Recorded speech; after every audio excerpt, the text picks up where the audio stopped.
नमस्कार मंडळी, आज मी तुमच्यासाठी खूपच इफेक्टिव्ह आणि अगदी कमी खर्चात तयार होणारी एक होम रेमेडी घेऊन आलेली आहे। होय मैत्रिणींनो, चहाच्या पानांपासून तयार होणारी ही रेमेडी खूप जास्त परिणामकारक आहे। हो, पण ती योग्य पद्धतीने वापरली पाहिजे आणि म्हणूनच हा व्हिडिओ अजिबात स्किप करू नका, म्हणजे तुम्हाला देखील व्यवस्थित समजेल आणि या उपायामुळे तुमचे केस देखील खूप जास्त सिल्की, शायनी, स्मूथ आणि मजबूत देखील होतील। जसं की तुम्ही या व्हिडिओमध्ये पाहू शकता, माझे केस किती जास्त सिल्की, स्मूथ आणि शायनी आहेत आणि तुम्हाला देखील अशा प्रकारचे केस जर हवे असतील ना, तर हा व्हिडिओ शेवटपर्यंत बघा, म्हणजे तुम्हाला देखील व्यवस्थित समजेल की जी ही रेमेडी आहे ती कशी वापरायची आणि आठवड्यामधून किती वेळा वापरायची। पण त्या अगोदर तुम्हाला एक छोटीशी रिक्वेस्ट आहे, जर तुम्ही आपल्या चॅनलला आणखी सबस्क्राइब केलं नसेल तर लगेचच सबस्क्राइब करा। तर सगळ्यात आधी मी इथं एक वाटी घेतलेली आहे आणि आता याच्यामध्ये आपल्याला चहाची पाने म्हणजे चहा पावडर घ्यायची आहे। होय मैत्रिणींनो, आपण चहा पावडर ही फक्त पिण्यासाठी वापरतो, पण तुम्हाला माहित आहे का, यामध्ये जे अँटीऑक्सिडंट आणि टॅनिन्स असतात ते आपल्या केसांसाठी जादूसारखं काम करत असतात। यामुळे केस गळती थांबायला खूप जास्त मदत होते, कारण याच्यामध्ये असे काही घटक असतात ज्यामुळे आपले केस जे गळणं असतं ते कम्प्लीटली कमी होण्यासाठी हेल्प होत असते। हे रक्ताभिसरण सुधारवतात आणि आपले हेअर फॉलिकल्सना मजबूत करण्यासाठी मदत करत असतात। डॅन्ड्रफ वरती तर हे एकदम जबरदस्त काम करतात, कारण याच्यामध्ये अँटीबॅक्टेरियल प्रॉपर्टीज असतात। आता मी इथं एक ग्लास पाणी घेतलेलं आहे आणि ते गॅसवरती गरम करण्यासाठी ठेवले।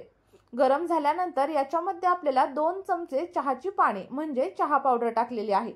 जर तुम्ही घरात कोणतीही चहा पावडर वापरत असाल ना, ती वापरली तरीही काहीही प्रॉब्लेम नाही।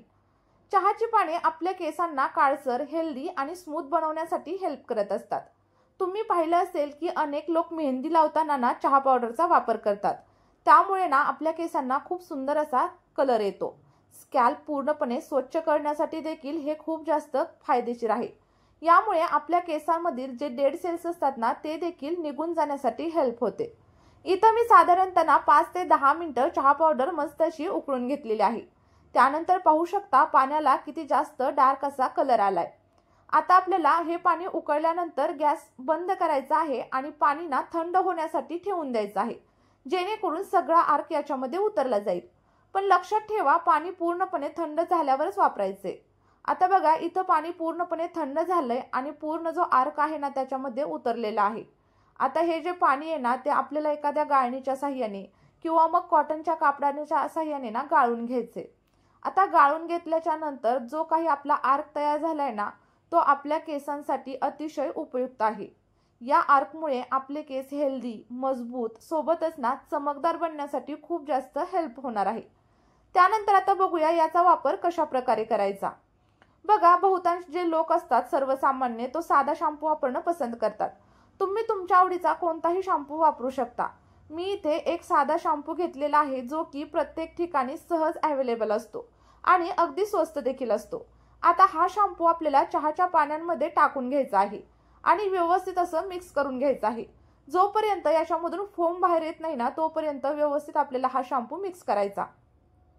आणि अजून एक गोष्ट लक्षात ठेवा, चहाचे पाने आहेत ना, ते केसांना थोडंसं हार्ड करतात, त्यामुळे त्याच्यामध्ये थोडासा सॉफ्टनेस आणि नरिशमेंट येण्यासाठी ना आपल्याला एक आणखी पदार्थ याच्यामध्ये ऍड करायचा आहे आणि तो जो पदार्थ आहे ना, तो आहे नारळाचं तेल। जर तुम्ही नारळाचं तेल वापरत नसाल तर तुमच्या आवडीचं कोणतंही तेल याच्यामध्ये वापरू शकता। इथे ना मी 1 चमचा नारळाचं तेल याच्यामध्ये ऍड केलेलं आहे, जे की आपल्या केसांना नॅचरल कंडिशनिंग करण्याचं काम करेल, सोबतच केस सिल्की, शायनी आणि सॉफ्ट देखील होतील। आता हे तिन्ही गोष्टी व्यवस्थित अशा मिक्स झालेल्या आहेत। आठवड्यातून 2 ते 3 वेळा तुम्ही हे वापरू शकता। जर तुम्ही 1 महिना कंटिन्यू वापरलं तर तुमचे केस स्मूथ, शायनी आणि सिल्की होण्यासाठी मदत होईल। मित्रांनो, हा उपाय नक्की करून बघा आणि तुम्हाला जे काही रिझल्ट भेटतील ते मला कमेंट बॉक्समध्ये सांगायला अजिबातच विसरू नका। सोबतच पुढची रेमेडी तुम्हाला कोणत्या टॉपिकवरती हवी आहे ते देखील मला नक्की सांगा। चला तर मग भेटूया नेक्स्ट व्हिडिओमध्ये। Bye bye.